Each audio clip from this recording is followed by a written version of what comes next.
ప్రియమైన దేవుని బిడ్డలారా, ఒకరోజు ఒక ప్రయాణికుడు ఒక గ్రామానికి వెళ్ళాడు. అక్కడ అతడు ఒక మనిషిని చూచాడు.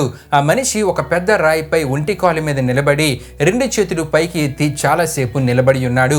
కాసేపటికి ఆ ప్రయాణికుడు ఆ మనిషి దగ్గరికి వెళ్ళి, అయ్యా, ఎందుకు ఈ విధంగా నిలబడి ఉన్నావు అని అడిగాడు. ఆ మాట వినగానే ఆ మనిషి ఈ విధంగా సమాధానం ఇచ్చాడు.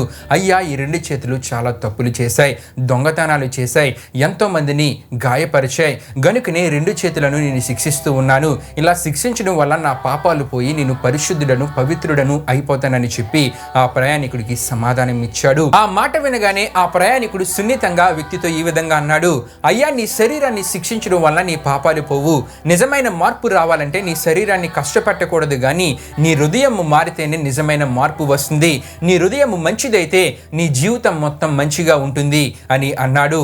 ఆ మాట వినగానే ఆ మనిషి చిరాకుగా, నువ్వు నాకు ఏమి చెప్పకయ్యా, నేనేం చేస్తున్నానో నాకు తెలుసు అని అన్నాడు. అప్పుడు ఆ ప్రయాణికుడు ప్రేమతో, అయ్యా, నువ్వు యేసు ప్రభువారి దగ్గరికి వస్తే ఆయన నీకు నూతన హృదయాన్ని ఇవ్వగలడు, నీ గతాన్ని క్షమించగలడు, పాపాన్ని గెలిచే శక్తిని ఇవ్వగలడు, నీ హృదయాన్ని శాంతితో నింపగలడు అని అన్నాడు. ఆ మాట వినగానే ఆ వ్యక్తి కోపంగా, ఎందుకయ్యా నేను చెప్పొద్దన్నా సరే నాకు ఇవన్నీ చెప్తున్నావని చెప్పి శిక్షిస్తున్న ఆ చేతులతోనే ఆ ప్రయాణికుడిని చెంపదెబ్బ కొట్టాడు. గాని ఆ ప్రయాణికుడు ఏమీ అనకుండా కాసేపు శాంతంగా నిలబడి ఆ వ్యక్తితో ఈ విధంగా అన్నాడు, అయ్యా, నువ్వు చెప్పావు నీ చేతులు చెడ్డవి, శిక్షించాలని. అయితే చెడ్డవని చెప్పిన చేతులను శిక్షిస్తూనే మరలా ఆ చేతులనే నన్ను కొట్టడానికి వాడావయ్యా. ఇప్పుడు చెప్పు, సమస్య నీ చేతులలో ఉందా, నీ హృదయంలో ఉందా అని అడిగాడు. ఆ మాటలు ఆ మనిషి హృదయంలో గుచ్చుకున్నాయి. తను చేసిన తప్పును గ్రహించాడు. సమస్య అతని శరీరంలో కాదు గాని అతని హృదయంలో ఉందనే విషయాన్ని గ్రహించాడు. వెంటనే ఆ ప్రయాణికుడిని క్షమాపణ కోరాడు.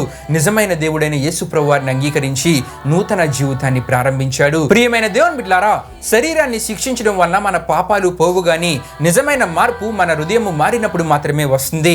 అయితే నేను ఆరాధిస్తున్న నిజమైన దేవుడైన యేసు ప్రభువారి దగ్గరికి వస్తే ఆయన నీ హృదయాన్ని మార్చివేయగలడు.